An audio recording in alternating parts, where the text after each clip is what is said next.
नमस्कार, मी सचिन रेड्डीज. तर आज शनिवार निमित्त आईने केला होता दुपारी हा छानपैकी झुणका खाऊन झालेलं आहे, खाऊन पिऊन झालेलं आहे. आणि आता संध्याकाळचं आमचं ठरलेलं होतं की हनुमान बाप्पाच्या मंदिरात जायचं. त्याप्रमाणे मी आणि कृष्णा आम्ही निघालेले आहोत आणि दिसतोय हा मस्त असा सनसेट.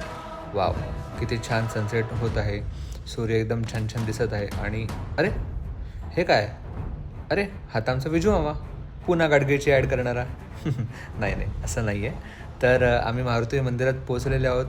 हे हनुमान बाप्पा इथे उभे आहेत. हा त्रिशूळ छानपैकी इथे लावलेला आहे. आजूबाजूला बाकीचे देवसुद्धा आहेत, जर तुम्ही इथे बघू शकाल तर महादेवाची शंकराची पिंड आहे आणि बाजूला स्वतः साक्षात नारायणसुद्धा बसलेले आहेत.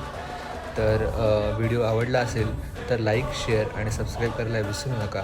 आणि माझ्या मागोमाग सर्वांनी बोला, जय श्रीराम.